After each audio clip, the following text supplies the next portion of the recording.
got our 20-gallon pots ready to receive their tomatoes. Almost. I had to repair that one, so it's a little bit empty. We'll fill that up when we go to plant tomorrow. We are going to water them in with some CalMag, and I'm not sure if Bianca's going to do this or not, but we may also put some powdered milk mixed in with the soil so that our tomatoes have lots of calcium. I've got my strings hanging here, and the way these work, they have this little piece of plastic on the end that stops it there, and then if you squeeze this, it lets that plastic pass and you can let out more string, like so. So that'll let out a little bit more string, and these will go down and attach to the tomato vines. And as the tomatoes get taller, once they reach the top here, I'll let out a little bit more line, and that'll make the vines go down to the ground. So as we pick the tomatoes from the bottom, they'll continue growing up. And for the bush type tomatoes, I believe we've got some Marzano, more bush tomatoes. Those will get the support that they need from these lines, and I've got 50 of these all together, so I put one up for each plant right now, but if we need to throw up a few more, we'll have more up there, and hopefully they'll hold the weight. It held last year, so it should. I didn't use the steel line last year. That's a new improvement and should work a lot better. We got a massive yield. This spot gets great sun all day, and we get a lot of tomatoes here. So these pots with the peas will be planted later in the summer once the peas are done in probably end of May. Those will get flipped over to zucchini, and not sure what we're doing with all the small pots, to be honest.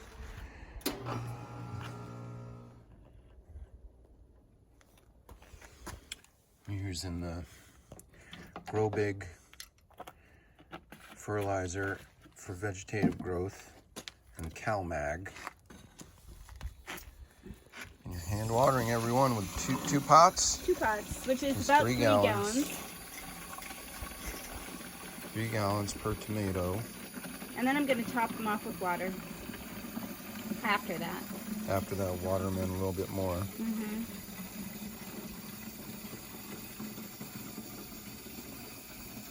Tell them what varieties of tomatoes we've got. Yeah, we've got the early girls on this side, which you've already planted up, 6 of them. Mm-hmm. And we've got the These are Tyrian. Marzano, Tyrian Roma tomatoes. So excited to make spaghetti sauce with those. So excited. Yeah. She was so excited, instead of planting 6, she planted 11. So we've got room for a dozen comfortably on this system. And then what I did was I put up another little area over here real fast, this extra piece of fencing, and we'll put 5 more against the fence here, and I'll let them bush a little bit more, and I'll run some probably the bird netting to manage them a little bit. You show off the roses? They look very good. The roses are looking really good. Those were bare root roses just a couple of weeks ago. Coming right in.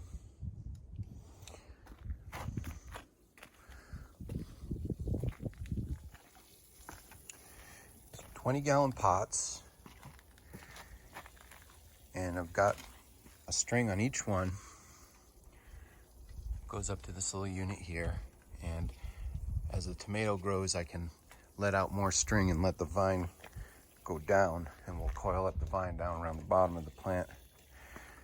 I'm already using this in my indoor garden on the tomatoes and cucumbers I've got growing in there, and it works real well and should work great for these tomatoes once they start vining up. And Bianca is a real expert with the roots. She makes sure not to rip the roots. She untangles them and tries to get them to come out through the hole. You can also just cut the pot. If your roots are too matted on the bottom, you can just cut away the plastic. It's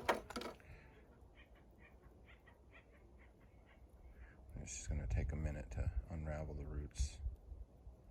People say break up the root ball. Try not to break up the root ball. You know, rips the roots. So this is actually a better way. You can also run it under some water to try to free them up a little bit. This is gonna have to get ripped a little bit. There's no way around it, but I'll do as little as I can.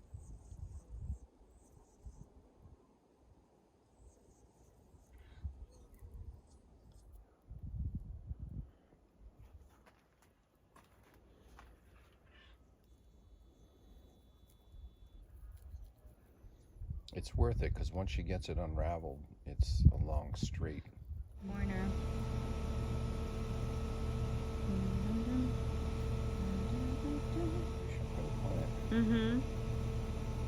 It's so worth it.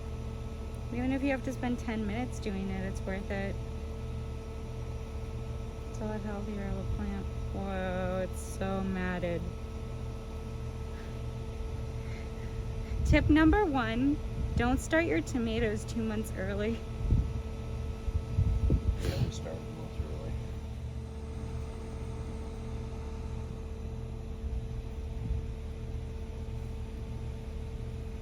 It's only been about 5 minutes since getting there.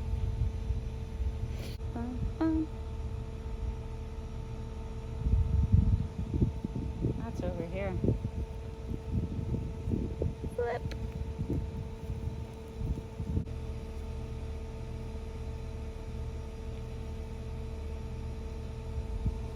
It's like a Rubik's Cube. Wow, look at that.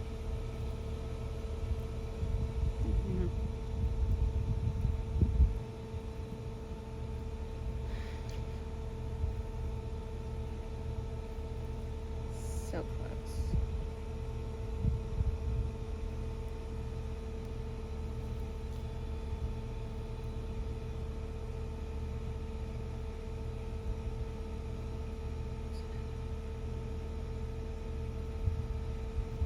Those nice long roots all still intact. That's great. Yeah. It's awesome. All right, so now she's removing the lower leaves. Because with tomatoes, see those little hairs on the trunk? Those are root hairs, and it'll grow a lot of roots up the stem. You've got a big deep hole. Here, show the roots for a second, because you really got a lot of them free. It's still, there's one really long one that's wrapped all around itself, but that's the bottom of it. So as long as the end of the root is there. Try to suspend it a little bit so it's, they're not all crushed.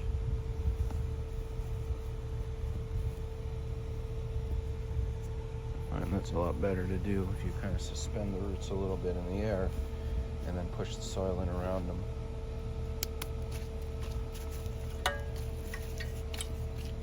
Gonna put a little hill around the tomato plant. And I'm gonna have my next hole. Water it in with 3 gallons of fertilizer with Calvac. And then 4 more to go. 9 more to go. 9 more to go.